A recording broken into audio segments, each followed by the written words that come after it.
When you've been working on something for 40 years, you'd hope that the result would be something pretty special.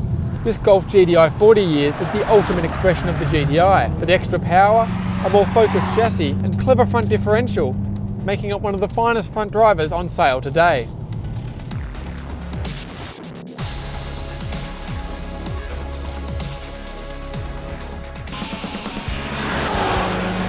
It's the best front-wheel drive car I've ever driven, and that's a fairly big statement. It's actually very easy and nice to drive. It's actually easier to drive than the Focus, but it's not as fast because it doesn't have the traction capability, but it's a really well engineered car in the way it's dampers and suspension work, and the steering's got a nice feel to it. Yeah, they should have got the Volkswagen bloke to do the Focus.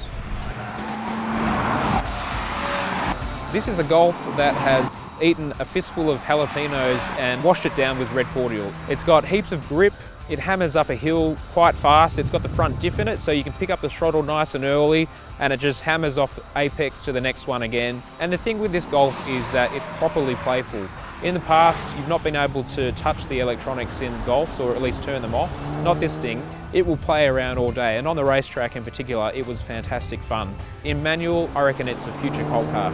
If you look at the numbers on paper, the GTI is a little bit outclassed. It doesn't have the all-wheel drive of the RS, but again, if you take that at face value, you're missing the point, because that's a car with a very clever front diff, and it combines with really good usable power.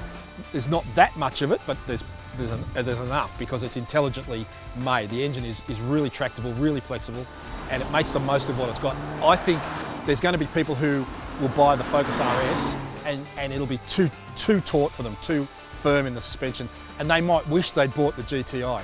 It's going to be a collectible Golf in the years to come. You'd think it might be completely outblasted at this massive event for 2016, but it hangs on. It's got a great chassis, it's got the Golf R engine under the front, the DSG gearbox works perfectly with it. It's an absolute riot, and inside it's a Golf. You can put stuff in the back and you can have 5 people. It's brilliant.